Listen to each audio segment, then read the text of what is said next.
Crescent City Steakhouse, a true neighborhood restaurant operated by the Vojkovic family since 1934, is the oldest steakhouse in the city of New Orleans.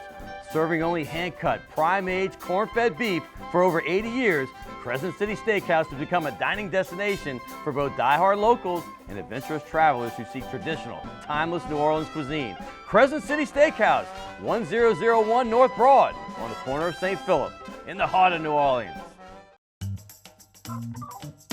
Fall in love with autumn with PJ's new seasonal lattes.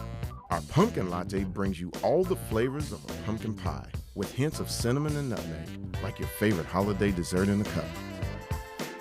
And our s'mores latte with flavors of toasted marshmallows, warm milk chocolate, and graham cracker cinnamon is sure to bring back campfire memories. The PJ's Fall Seasonal Lattes, available at your local PJ's only for a limited time. Hey, don't forget my pimento cheese. Of course.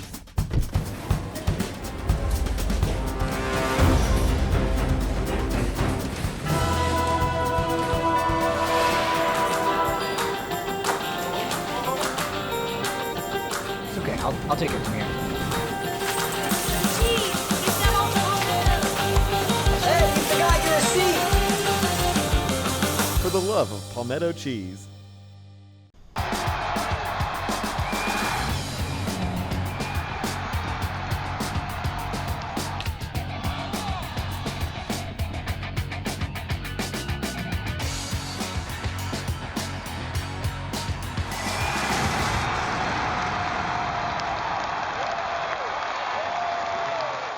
Good evening and welcome to Primetime Sports. Hey, I'm your host, Scott Alexander, and what a great Christmas holiday is.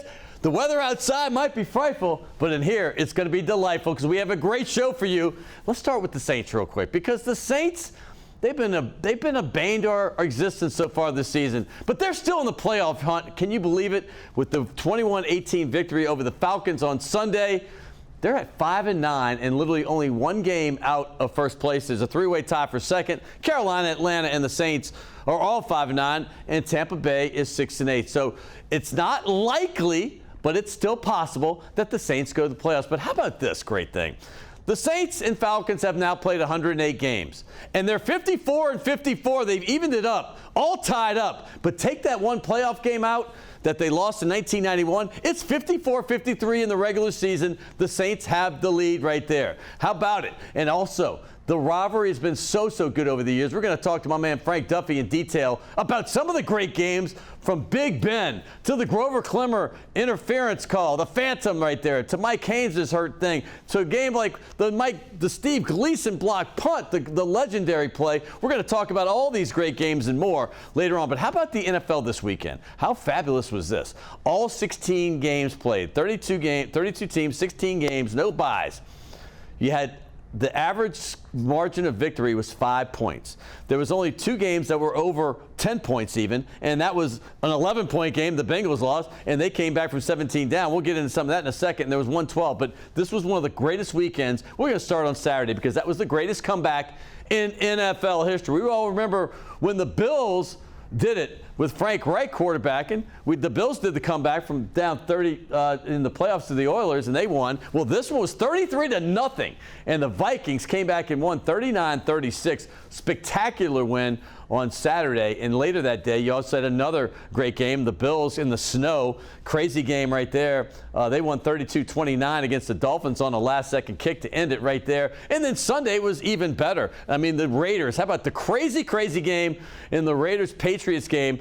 Down 17 points. The Raiders came back in this play right here. Pitchy, woo-woo. Chandler Jones beats up his former team on an interception on the last play. They were trying to end the game, and they just started throwing it around. And there's Mac Jones, who got stiff-armed down, and he just woke up right there. And also, how about later on, you had the Jags. The Jags were phenomenal against my producer's Cowboys. Down 17, the Jags.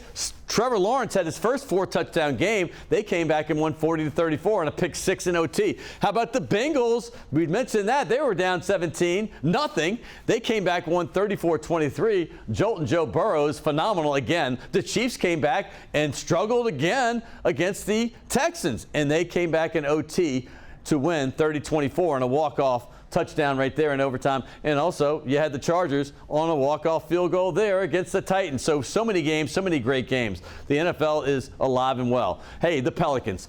Hey, listen, they're playing pretty good basketball, even though they were first this time last week. They've lost 4 in a row since then. 2 heartbreakers, Utah and then Sunday against Phoenix. Last night they played a very tough Bucks team. They're out. But how about the World Cup? The greatest World Cup in history. Listen, this was one of the greatest sporting events I've ever seen. I don't even like soccer, but this Mbappe on the left, Messi on the right. Now that's the left Messi, Mbappe right. This lived up to all the hype. It went to extras.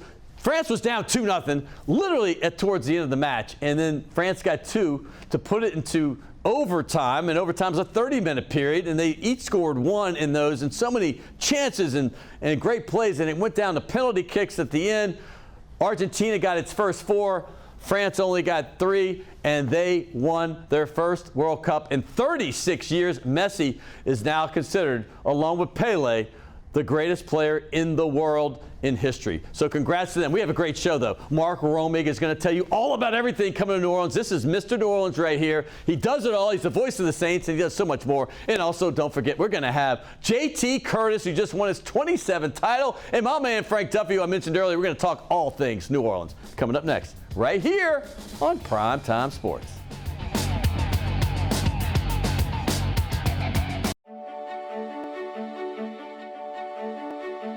Sundays at 6:30 p.m.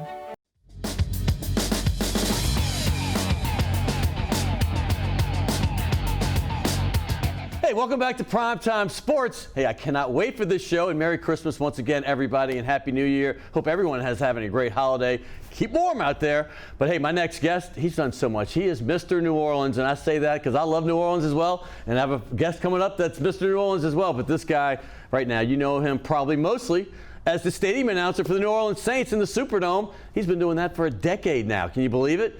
He's also he's with the New Orleans and Company. We'll talk about what he does there as well. He's been with Peter Mayer. He's been with 4 kids. He's done so much for the city of New Orleans. His name is Mark Romig. Welcome back to the show, my friend. Merry Christmas. Nice to be back. Give me the title again for New Orleans and Company. Chief Marketing Officer. Chief Marketing Officer. I know it's gone through some transition. Chief Bottle Washer.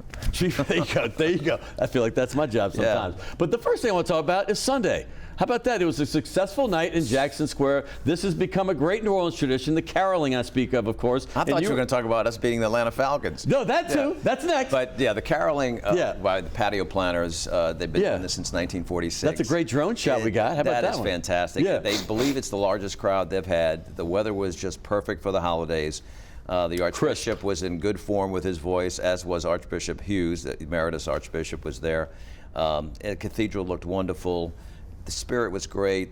It was just a wonderful evening. That's the thing, the spirit. The spirit was beautiful. I've made it several years in a row. I missed this one, but I really loved that thing, and I just wish I had been there that night. Yeah, lots of families, smiles everywhere. We needed this. We needed this big time. We're definitely going to get into the Falcons because we got some history, but I want to get into one of the reasons I wanted you this week. We all know the Sugar Bowl is coming. Alabama, who when I was growing up in the 70s seemed to be in that thing at Tulane Stadium every year. They're back, and you have the New Orleans Bowl tomorrow night, which is a big deal. Let's just start with those two. Let's start with the New Orleans Bowl. Well, New Orleans Bowl fills a great need for our city as well. I mean, they put 2 teams together that are great teams, but it also helps fill the hotel rooms in a period that's usually pretty low as far as occupancy. Yeah. And then, of course, the Sugar Bowl, the second oldest bowl in the bowl series, will feature Kansas State, which has not been here before. I did 3 Kansas State games, and they're good. Yeah, they travel well. Yeah. We expect the Alabama fans to be here as well in numbers.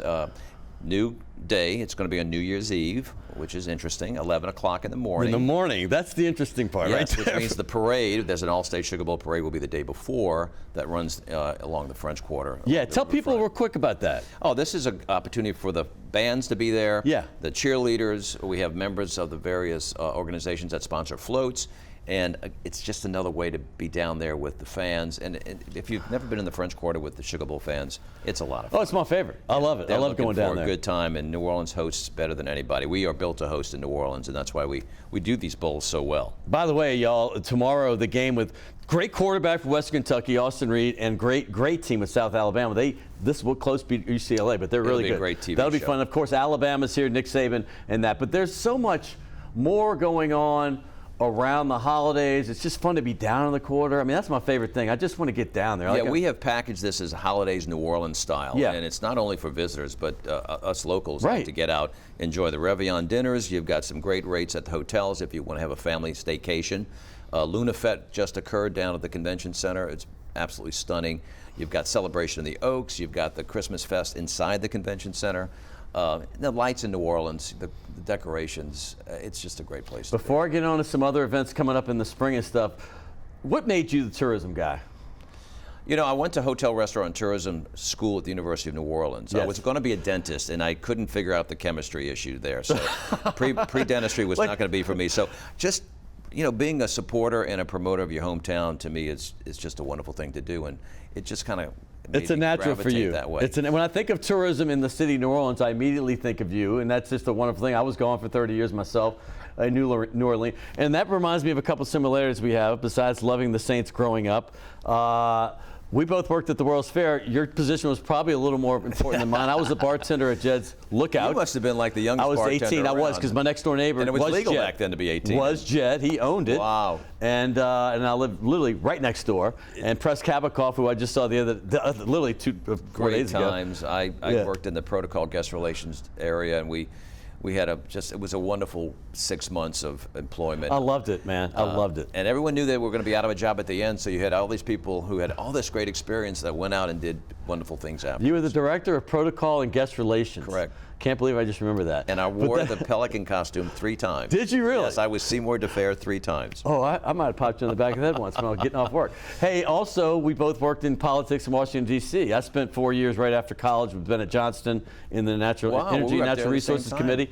You were there probably a little right before me, and then maybe that same year. I know you were with Dole for a while, 85 right? to 88, I was with Elizabeth Dole and Bob Dole. Right. And after his run, as he was running against George Bush to be president, that didn't go well. So I moved back to New Orleans and went to work for Hibernia Bank, which became Capital One. I moved from Hibernia Bank, I was in public affairs, over to Peter Mayer. Peter Mayer. And I was there for 16 years working with our good friend David Crane and Yes. Peter and Mark Mayer and Josh Mayer, and a great group of people. I mean, that was a 60-year exec of the year. I mean, you've done so much. And I feel like a lot of similarities there, too, because I do something for a while, kind of get bored, just want to move on and do something else more I think fun. you build on everything that you've done in the past, and I look at being adaptable to the next situation. Yeah. And, you know, you run a course, you feel like you've accomplished some things, and you want to try to do better elsewhere, and so you move on, and that's sort of. You seem to have fun in everything you do, though. I have a blast. I mean, I have a blast. You know, Dad did the stadium Yeah. announcing for 44 years. Jerry Romig, your father, right? And never missed a game. First down, Saints! He was at Judge Rogers. Judge Rogers.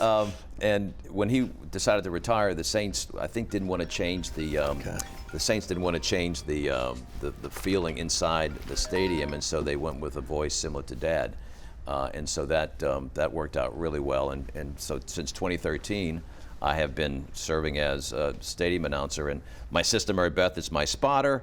I've got my brother Jay, who's the longest-serving Saints employee now at 46 years. Is in there as well. He works the clock. He's doing all of the other administrative support for the Saints organization. So it's a family affair inside the press box, as it was with my dad. And also my mom went to 446 consecutive games. Did she really? Oh, yeah. She says there are 2 seasons. There's Saints season and waiting for Saints season. Right. And that's so perfect. And also this Christmas, but she's a big believer in all that. Occasionally Christmas, right, Yeah. right.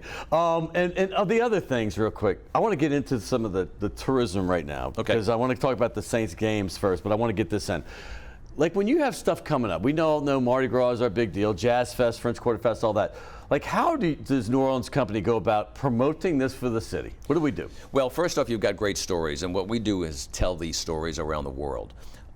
We have a calendar of events we look at. We know that we start off the new year with the Sugar Bowl. We get into Mardi Gras. This year, something very special will be happening in New Orleans that will be seen worldwide, and that's the Miss Universe pageant. Yes. January 14th, coming live from the convention center. We think 500 million Think about eyeballs. that, 500 million people. A lot of international, a lot of Central and course. South America, Sure. a lot of Asian audiences. And this will help us because we really need to build back our international destination position. Right, We I lost agree. a lot during the COVID. Sure we did. We had 500,000 people from around the world visiting us at one time, and now we went down to like 50,000. So we need to build that back up. 100%. They stay longer. They spend a lot of money here, Yeah. which helps us build the economy, get more people employed. And then we get into festival season. You've got past Mardi Gras, you've got the Tennessee Williams Festival, you've got the French Quarter Festival, the Jazz Festival, and so what we're doing around all of this is using social media and earned media and paid media to tell that story. Right. Plus, we have a brand campaign running nationally that speaks to New Orleans as a place people visit because of the people here. I love this festival here, Tennessee Williams. Look, this is one of my favorite things. I mean, I want more people. That was last year's logo, right? But I want more people to know about this thing. This is, the literary world comes together for this each and every year. Yeah. And then, we've got the new New Orleans Book Festival, Yes. which is at Tulane. Yes. Has done a great job. Cheryl Landrew and Walter Isaacson are behind that.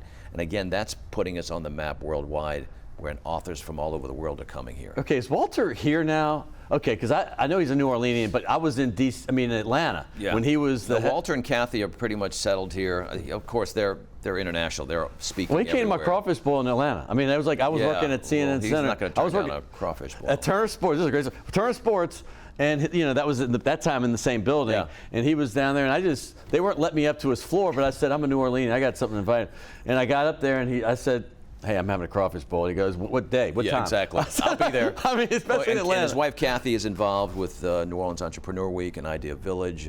They really see an opportunity to help New Orleans further its footprint in things beyond the typical tourism things. Right. Building out a festival like the Book Festival or building out New Orleans Entrepreneur Week's wonderful Idea Village program. They're committed to be here, and it's great to have them around. Let's get to the Saints. All right. All right, because you've been doing this. Let's talk first of all as a kid, because your father took over in '69, I believe. Right, he was the third year of the Saints. He was the third announcer. And he had been with Tulane. Right, he had been doing Tulane football on Saturday nights or Saturday afternoons. When there was an opening for the Saints announcer, they approached Dad, would you come into the stadium on Sunday? And of course, he jumped on the opportunity. And he started in '69. He was there for Dempsey's kick in '70. November 6th. And he stayed all the way through to the changeover to the Louisiana Superdome, which is now the Caesars Superdome. And he worked all the way through, never missing a game, even traveling with this team during Katrina year. So he had 446. 446. And he never missed a week. Never now, missed I mean, a week. it's like unbelievable, really. No, I think he showed up even when he had the flu, but his voice was always strong. And then the last game he did was the last preseason game in 2013. And then we transitioned to me that first game of that year. That season, 2013. The nicest thing, the Saints have been so great to my family, and in this case, they brought Mom and Dad to the field at that game, that first game. It was against Atlanta, 2013. I remember. And I we beat remember. Atlanta, I know the whole game. I know this. I remember the whole and they deal. brought him out, because that was my second year back. I mean, I loved it. I remember meeting him finally. I remember meeting him in 12. That was my first year back. And I was just honored. I got chills right now. Weird. I do.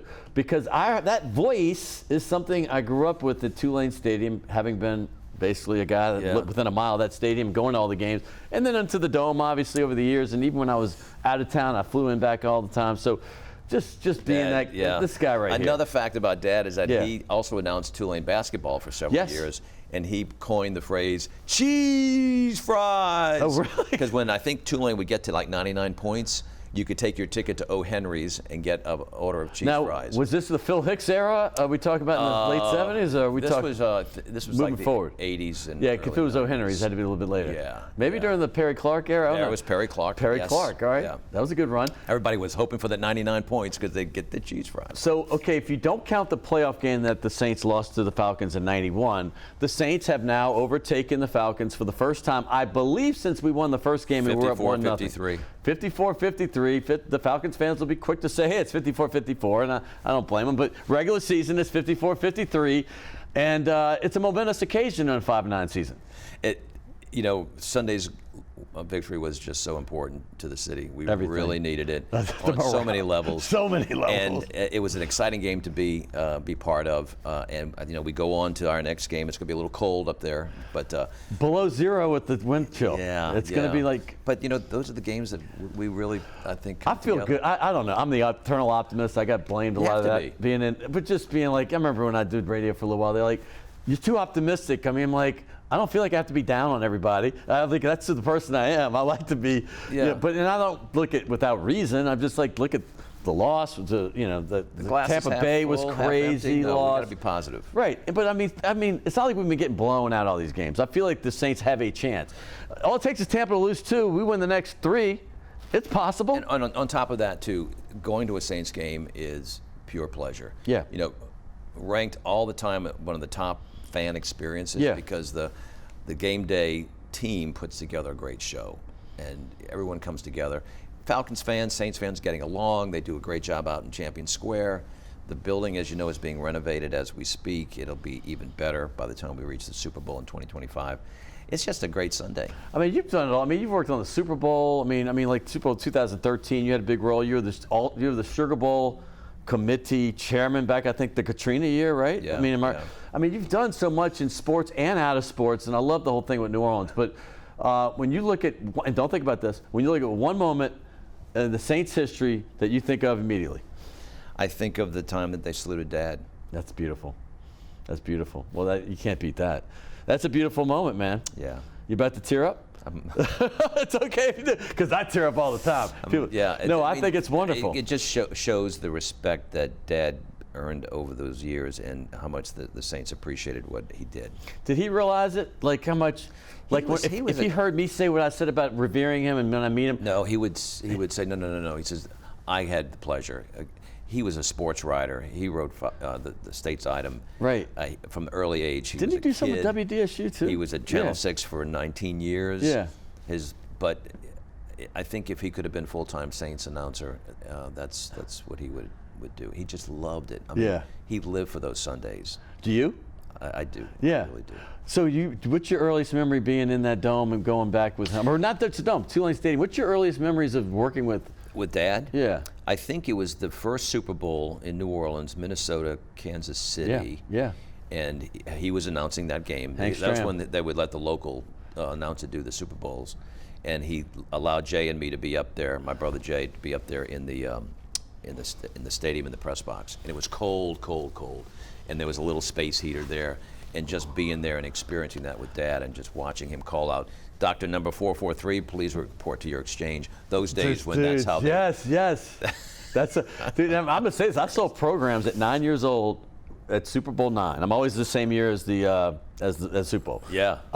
And I still have the credential. It's a diamond-shaped credential. I was with my brothers, and they were much older, like in high school and college. That was big time. That was the coldest one. That's the one that was freezing. That's Pittsburgh and the Vikings, 1974, 1975. Yeah. And it might have been the last game actually played in Tulane Stadium because it was 75 before the dome was built. Yeah, because I know the last Sugar Bowl game was Notre Dame versus Alabama. And that's my biggest Sugar Bowl memory. That rainy personally. night, yes. It was New Year's Eve. Yes. And UPI put the vote out already that Alabama was #1 because they didn't even, so that's one of those ones Alabama still counts. Hey, we're #1 all these years. Hey, you lost to Notre Dame.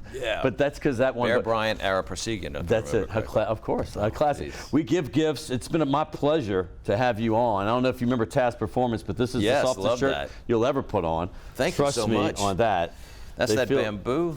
You know what it is. Bamboo cotton, baby. Yes. And also Cool. Shays de la Shays on Maple Street, right there between Carrollton and Broadway. I know it well. Yes, you Thank do. you. Thank hey, you so buddy, much. You can bring that to Holidays. as well. I love the holidays. Yeah, isn't it great? Thank you. You come here every Tuesday's a holiday, though. Thank you so much. I love this man, Mark Romig, right here. Hey, check out all the great events New Orleans has to offer. He's And with our New Orleans website Company. is the best place to get that. Yeah, tell me about that. NewOrleans.com. NewOrleans.com. You can't go wrong. NewOrleans.com. I like that website. That's beautiful. NewOrleans.com. Check out all the great things we have coming in. And tell your friends that are coming in for the holidays, those Bama fans, tell them to check it out as well. Yeah. Hey, we got a big show for you today. I got the most legendary high school coach probably in history. In fact, I met the guy he's about to pass, this guy from South Carolina named John McKissick. When I was living in Atlanta, I was doing a show, and I had him on 20 years ago. Well, JT Curtis, that is about to pass him up. as the all-time leading wins coach leader in high school football history. He's coming up along with Frank Duffy. You know him, the most interesting man in New Orleans, right here on Primetime Sports.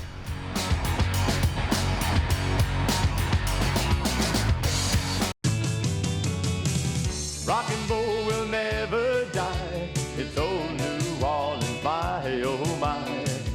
Come on, baby, let's go rock and roll at the city lane.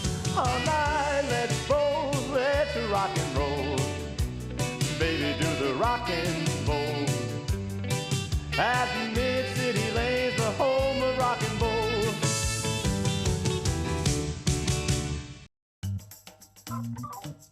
Fall in love with autumn with PJ's new seasonal lattes. Our pumpkin latte brings you all the flavors of a pumpkin pie with hints of cinnamon and nutmeg, like your favorite holiday dessert in a cup.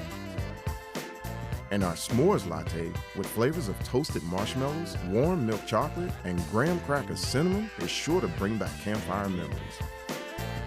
The PJ's Fall Seasonal Lattes, available at your local PJ's only for a limited time.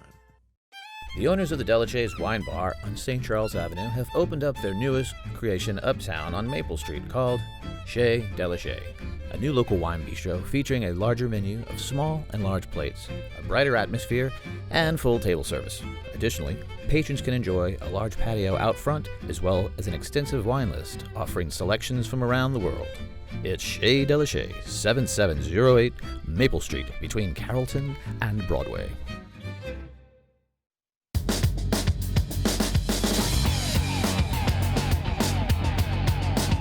Hey, welcome back to Primetime Sports. Hey, my next guest is one of my all-time favorites. I've known him for years. He's been on this particular show at least 3 times, and this time is maybe one of the first after a state championship, and he's won plenty of those. His name is JT Curtis from John Curtis Christian School. You know the Patriots. They've been doing it for 50 years around these parts, and they've been doing it well. 27 state titles, 11 runner-ups. These guys know how to win football games, and they know how to groom young men, and that's what I love about JT. He does it well, and he does it as good as anybody. Welcome back to the show, my friend. Thank you, buddy. It's good to be here. So good to see you. And Justin Horne, his player, a linebacker, 2-year starter, and a state champion. So now you get to be introduced every time, Justin, as state champion Justin Horne. All right. Yes, sir. Well, let's talk about this year's team, because this is special, man. I mean, you know, you guys have been, you know, into this little select thing. Now you're a Catholic league. You bounce my school out, De La Salle. We're not Catholic league anymore. But it's fun playing in that league, isn't it? Well, it has been. And of course, now the state has widened the select grouping. Yes, I love that. And that has really made it a lot more competitive. It's made it a lot more interesting. And I hope it's going to be a catalyst to put us all back together. Because we're just within a very few schools being able to have the vote to get back together. And I thought the playoffs this year was more exciting. More travel, being able to play teams out of the area. Brother Martin, you know, played in the semifinals against Karen Crow. All of that is what the high school playoff should be about. Certainly the league we're in is highly competitive, one that gets all of us prepared for the playoffs. One of my best friends went to Karen Crow, and I informed him the night that was happening, the Brother Martin Karen Crow game, and he lives in Atlanta. And no, now I knew him in Atlanta. Now he's the mayor of Pawleys Island, South Carolina, of all things. He started Palmetto Cheese. But he's like, he got online and was watching that. But I loved it because you guys played Catholic that same weekend, correct? And unlike the championships, I want to talk about this. You had to come back against Catholic to win that game. And Justin, I'm going to ask you, man, when you got down in that game in the semifinal against Catholic, what were your thoughts about the comeback? Do you think it could happen? First thought was that we had to get back on the field after the first half. Yeah. We knew that we were down, but we never gave up on each other. So we knew that defense had to make some stops because we gave up some touchdowns. Right. We had 2 touchdowns gave up.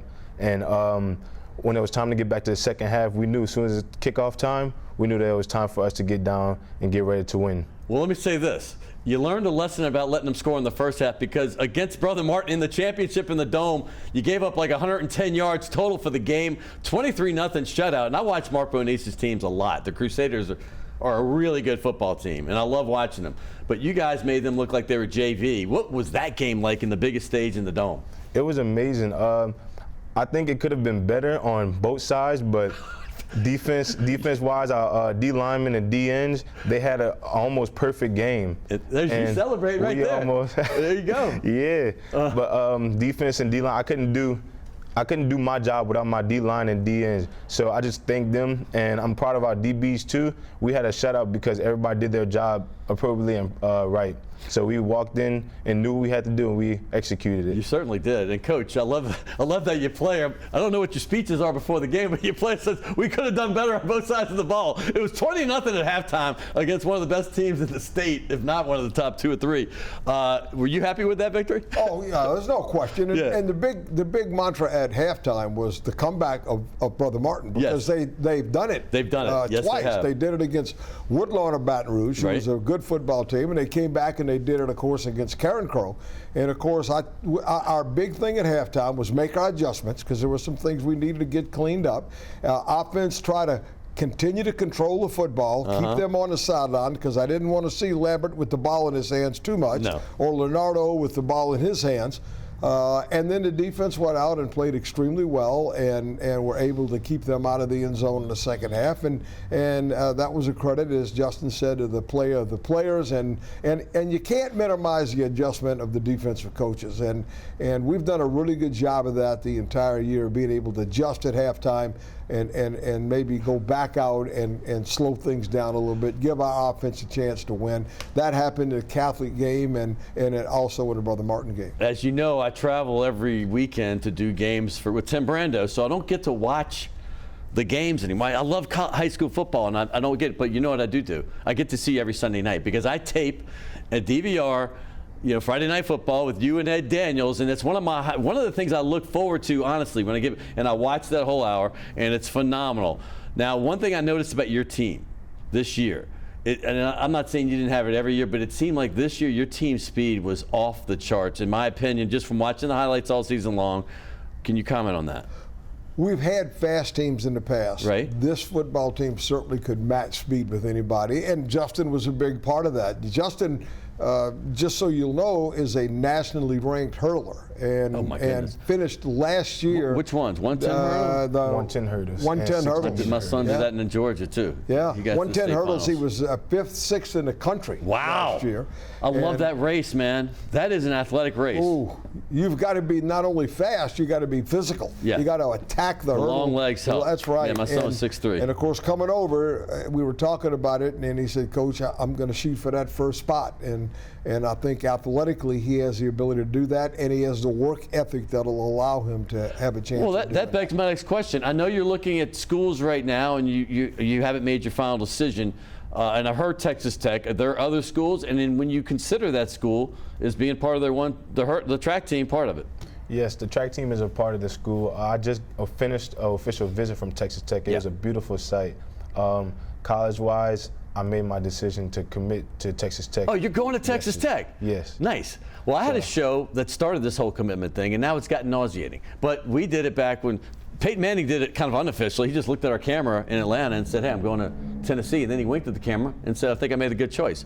I'm like, oh my God, this guy already knows TV. But after that, everybody wanted to come on. Jamal Lewis, the great running back from Tennessee, he's the one that started the hat thing. That was his, regardless of what Eli Manning and Tom Lemming say, that was his thing. He brought it to me as a producer of the show. And he's the one that started, and everybody after that wanted to come on and commit. And Jamarcus Russell even took it a step further, and he wanted to put the fax machine thing right through. Bobby Bowden was not happy with that when he chose LSU or Florida State, because he had more time to get a player. It was at the end of the day. But as far as recruiting, congratulations on that, because I've done a lot of games in Lubbock, and it's a great atmosphere for college football. You happy with it? Yes, sir. Thank you. I want to talk real quick. Give some shout-outs for some of the other players on this team. I love that you brought Justin, but who are some of the guys that just stood out all season long? Well, one thing about this football team that I was really proud of is that, and you're going to have injuries as you go through the season. Sure. But our guys that were backups, or guys that were in a role player, stepped up and really played extremely well. And I think that's the mark of a team that is committed and dedicated, and that you understand your place, and when your opportunity presents itself, you step up and do it. Certainly, Dagan Cox was one of those young men. Yes. Dagan was injured early in the season, and our backup quarterback Smith handled it. Then Smith gets hurt in practice, actually, on a freak accident. Right. And of course Dagan takes the reins and goes forward from there. And then the running backs, Marlon Proud and Jason Gabriel, yes, did a tremendous job, and I was really proud of how they played. Michael Turner was a guy that went both ways for us, played safety and wide receiver, had big-time catches for us, did an excellent job in his secondary. Austin Ackle, an outside linebacker, as Justin has mentioned, did a tremendous job for us, and really proud of how they played. And it's hard to single out a one or two guys, because if you're going to play great defense, you're going to play it with 11 of them. Because in our district and in the playoffs, they're going to find the weak spot. And we were able to answer the call and be able to nullify that and be able to play great defense. You know, I know about your program for years, and it was just by chance. Coach Corey got in touch with me years earlier. I was about to decide where to go to high school or junior high, whatever, and he picked me up every day to go to your day camp one summer. I remember your father's house. He had the big, was it a lionfish or kingfish or something? Yeah. It scared me. They said, don't put your hand in there because it could kill you. Poisonous. I know. You had the above ground pool. I remember it all. But we would go out there. So the history of John Curtis, I've known since I was young, and I even have a shot of your dad, I believe, holding up one of the. Is that your dad? Is that your father? That's him. Right there. That's from back in the day, and even you holding up a trophy or something back in black and white. That's a young JT right there. 27 state titles, and we're going to show some shots, of some of them through the years, but. I mean, it's hard to fathom, okay? It really is. And as somebody that, this is just something I did on the Google machine, right? And you just start looking through them all. It doesn't even count the 2022 one, but it's just wild when you look at that and you look at all the numbers. You've been there through all of those, JT. What does that feel like? Well, first of all, as good as those championships 37 district championships, by the way. Oh, my God. As good as those championships are, the relationships are what is so meaningful. Yes. I was at my office Saturday, and 3 young men showed up that had all been on the 81 team, 82 team, and in that group. That was a powerful team. Yeah, powerful. And those relationships continue through the years, not only with us as a school, but with each other. Right. You make friendships for a lifetime. I mean, when you run and you sweat and you practice in that hot weather and you go through the difficulties of the season, you grow very close together, and the bonds that you form are just really, really special. You remind me a lot of Dale Brown in that sense, because you're one of these guys that is so close to your players. I mean, you care about them as human beings. Dale remembers every single player's name from the last guy on the bench to Shaquille O'Neal, right? And I know that about you. It's the same way.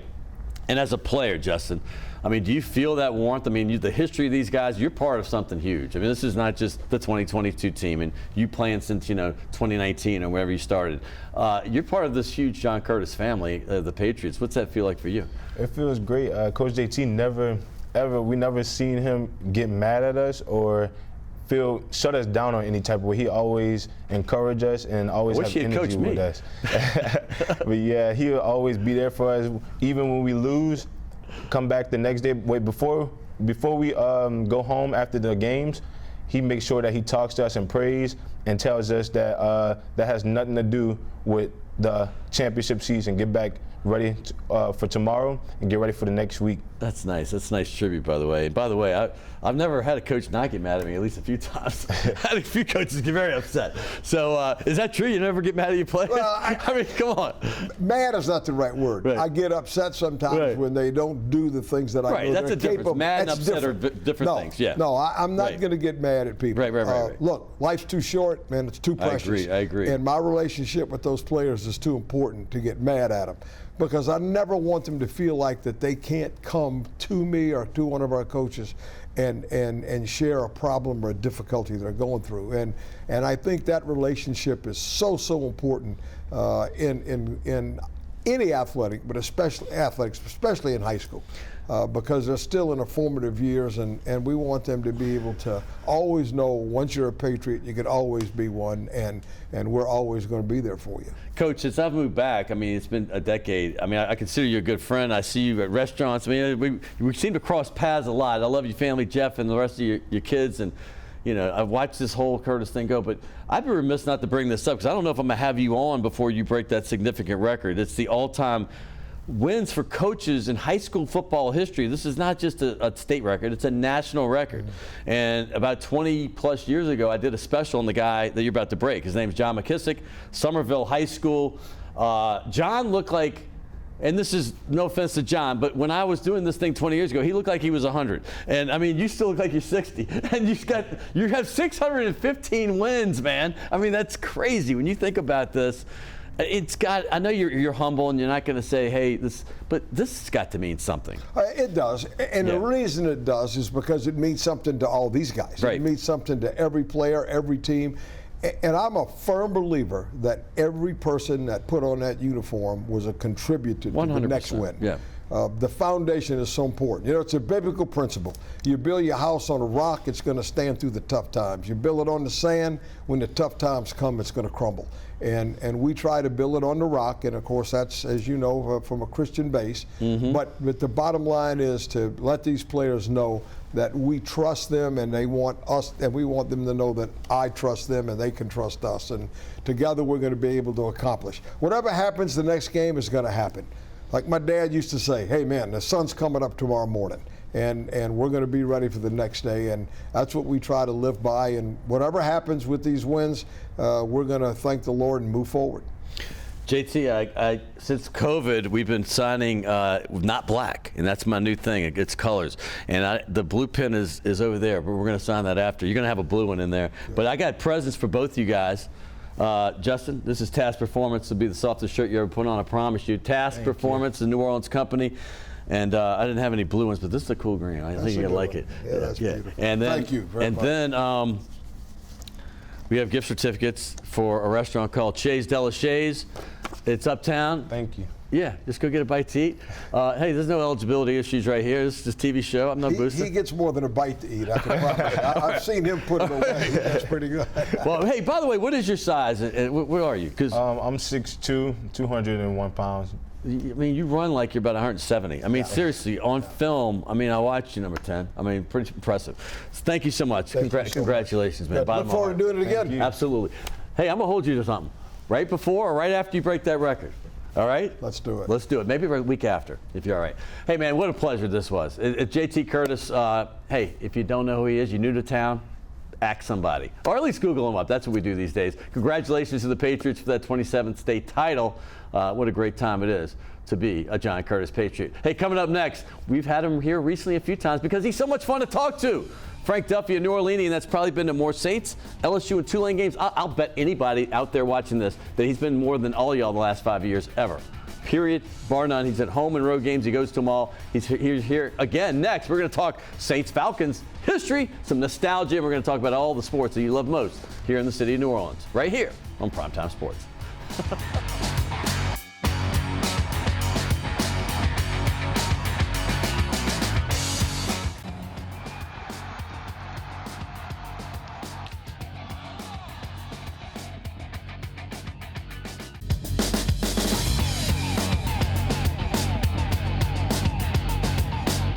Hey, you seen Godfather 3? He's back. Hey, they keep bringing him back, and that's what I'm doing. This is not Al Pacino, but it's Frank Duffy. That's right. The guy we talked about loves going to all the games, but he knows sports, man. He is a New Orleanian true and true, just like Mark Romig. And I love New Orleanians because that's what we like to talk about here. New Orleans in the state of Louisiana. The sports from here and the people that come in and do it well. And he's one of the guys from here. He moved away like myself. Hey, brother, that's right. And now he lives here and the away. Welcome back, Frank. Thank you, brother. Appreciate Good to see you, buddy. Good seeing you. Merry Christmas. Come on, button my jacket like you. See, we're going to be casual. All right, let's talk some sports. Okay. Yeah, I mean, the New Orleans Saints, they keep bringing us back like Absolutely. Al Pacino. Absolutely. I mean, those last 2 weeks were so frustrating. You had the game with San Francisco, and, you had the mistakes and some referee issues, and they lost 13-0, but they were right there. And then, of course, the Tampa Bay game, 16-3 with 3 minutes to go, and they lose 17-16. But this week, Tampa keeps losing.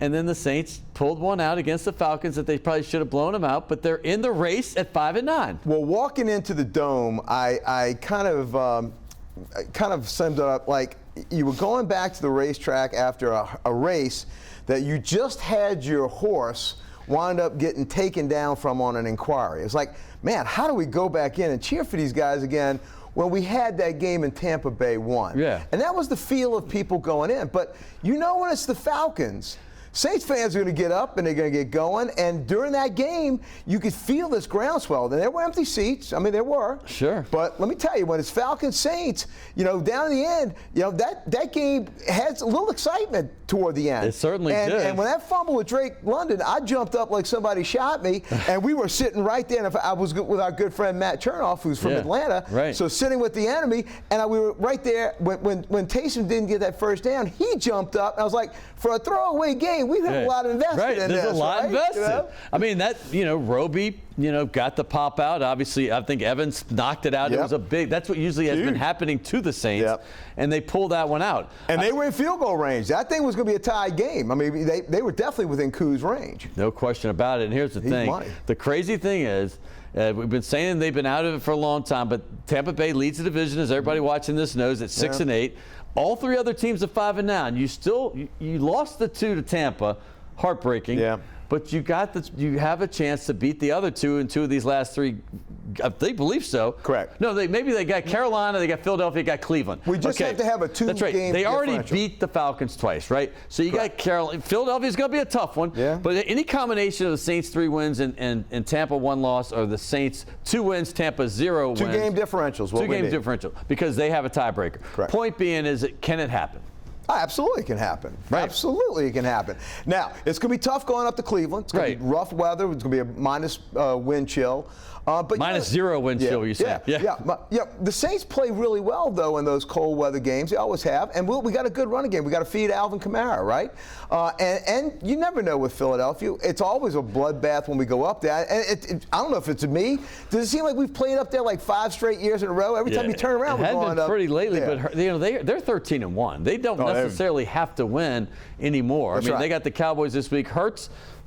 Who knows whether they rest them or not? I mean, listen, the Saints have been in most of the games they played, so they're going to be competitive. They're playing hard for Dennis Allen right now. Yeah, that's the thing. People he's a guy that is certainly on the fence right now. And I'd never like to just give a coach 1 year, but if your team quits on you, if they had quit and folded the tent, maybe that Evans knockout might have saved his job. Who knows? Because if this thing finishes, let's just hypothetically say they win 4 in a row. You don't fire Dennis Allen. I'm sorry. Oh, of course not. It's just like Dan Campbell with the Detroit Lions. Yeah. That team was 1-6.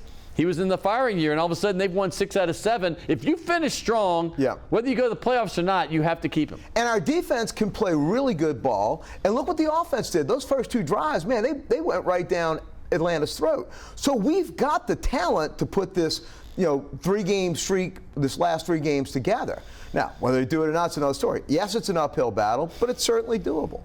Let me say this. We go way back with the Saints. Both of us grew up within, certainly running distance, maybe even spitting distance of Tulane Stadium when they started there in 1967. I wasn't going to games till 1970 personally, but the Saints won the first ever matchup with the Falcons. These are some old logos here, and that was 1967. Both teams, Falcons came in the NFL in 66 for you youngsters. The Saints came in 1967.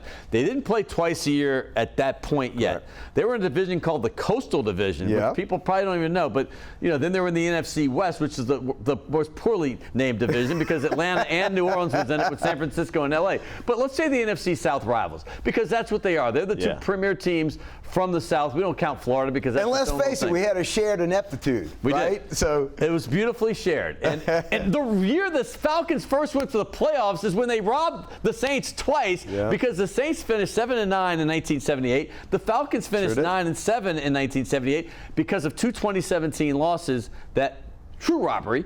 But let's go back to nostalgia. The Saints, for the first time since they were 1-0 against the Falcons, have now taken a winning regular season record, 54-53. My friends from Atlanta will point out it's still tied because of the playoff. I was in Atlanta for 2 decades. You've been on and off in Atlanta for but 4 decades. And you obviously live here as well. But it's all tied up, including the playoff game. For you New Orleans folks, I know you're still 54-53. We'll go with that. But we have the lead in the regular season for the first time. We've had a lot of catching up to do because since Sean Payton came, this team is 25-15 against the Falcons. So we made up 10 games. Well, when 15. Sean and Deuce and of course Drew, those games, and we were sweeping them on many of those years. That's how we caught up so quickly.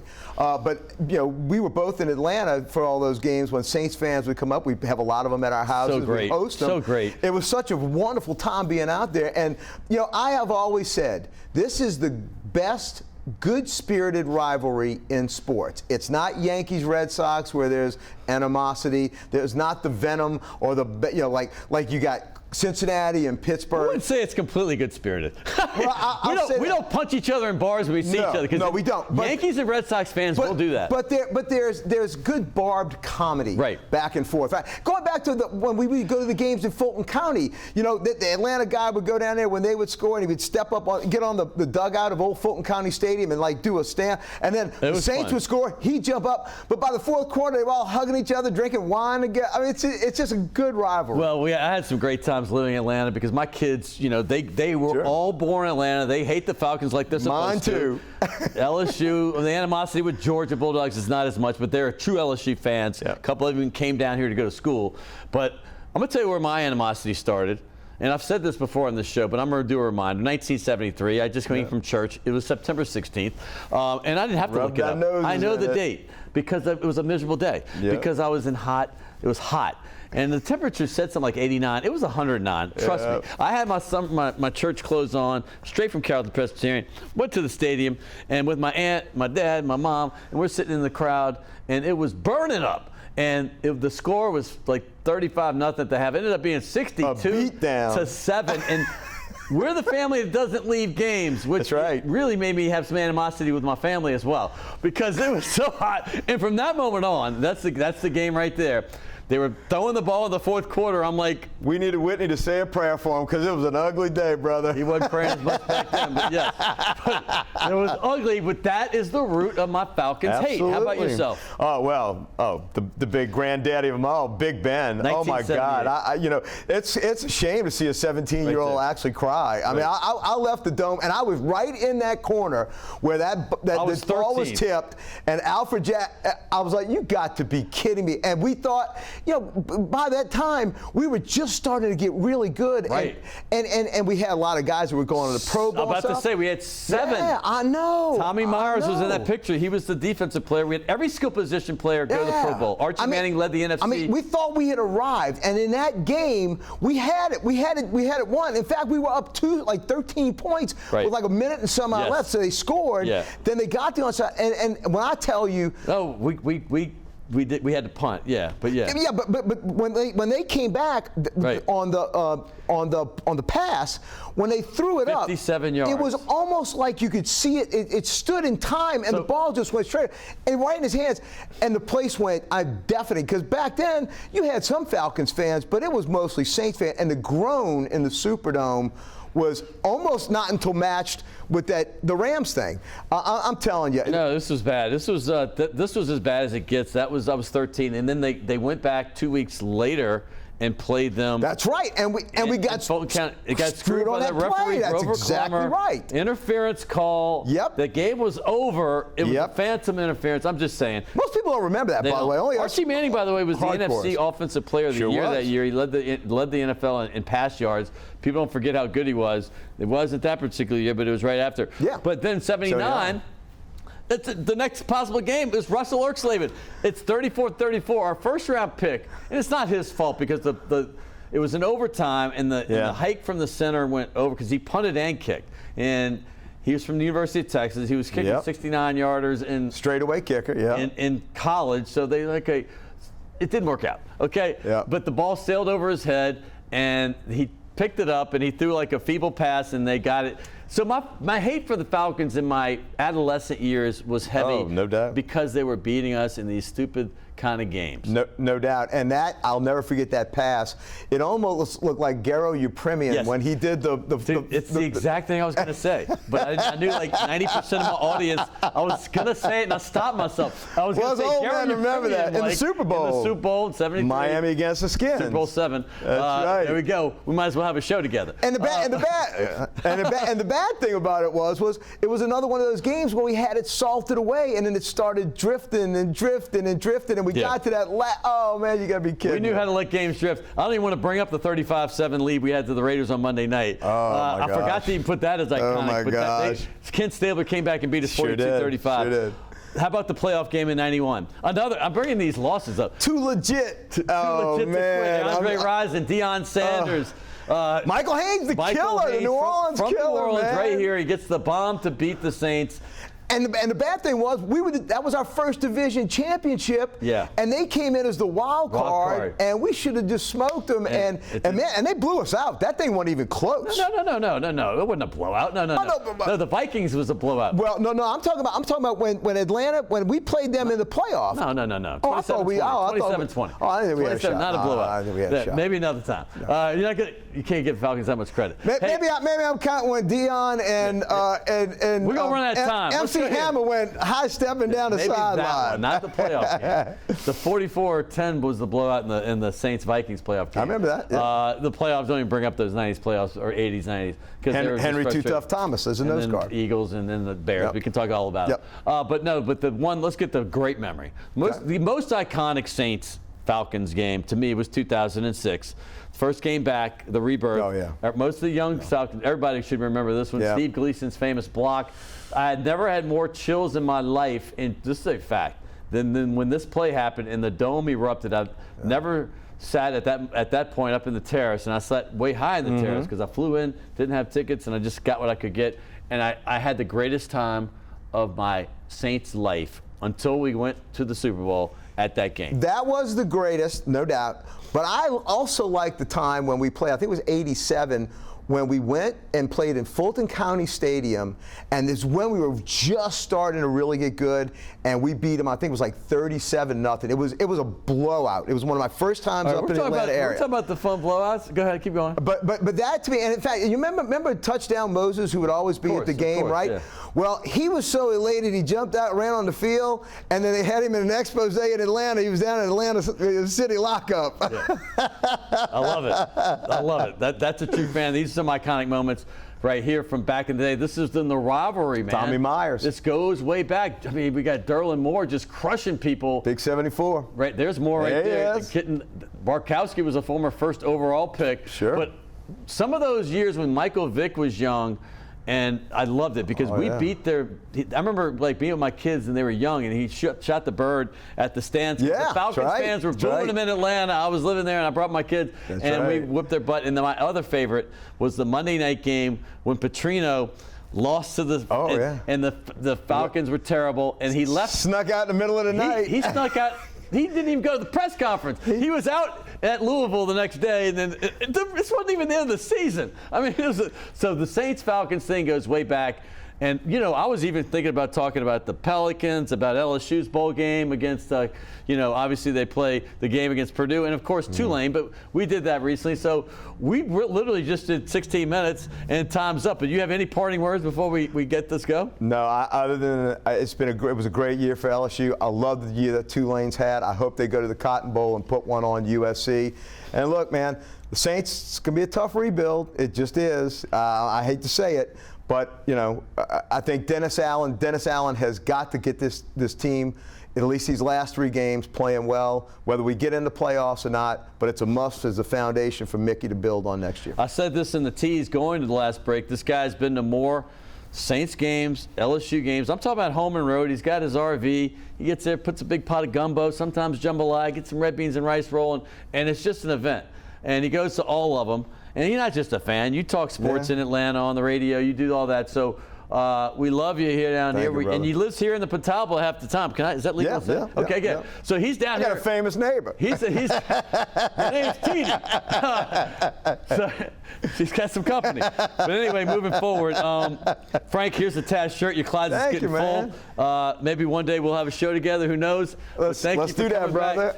This is New Orleans through and through. Yeah, you're you know right, what I say in that babe. Crescent City Steakhouse thing? In the heart of New Orleans. That's it. So we love to talk New Orleans. We like the culture. We went to the fairgrounds. Yeah, we did. We had a nice little day, didn't we? We saw my boy Tom Amos. Tom Yeah. Amos. Called him up. I said, Tom, you here? He goes, I got a good horse in the 6th race. Horse number 4. Wire to wire. Win, place, show, boom. Winners to win. That horse, I've never had to get a cup of coffee after the first turn. I'm like, this one's done. That never happens to me at the racetrack. All right. You hang with me, brother. We'll do that. We'll see. Okay. I've been with you when we lost, too. All right. All right. Hang with you. We never talk about them. You're 1 for 1. All right. All right. We're going to break. Hey, Merry Christmas, everybody out here. Literally, Merry Christmas to everybody watching this, and a Happy New Year, and be safe. And I got a lot of Jewish friends, so Happy Hanukkah to y'all as well. Hey, Will Hill, my producer, I want to thank you. Logan Graffia, and of course, Alex Chacon, and of course, Ron and Jim. They do such great work here at WLAE. Congratulations to all the Emmy Awards those guys just won, man. They've been racking up with those documentaries and shows. Good things happen at WLAE, so we all want to wish you a very Merry Christmas. We'll see you next week. It's a big Tulane show. I got Pelicans and Tulane. I got Ty Graffinini. I've got your boy Steve Barrios, the legendary Tulane player who was a 40-year broadcaster, still calling the games. And we got David Wesley from the Pelicans as well. Sweet. Next week. Stay tuned. Go Pels. Be good.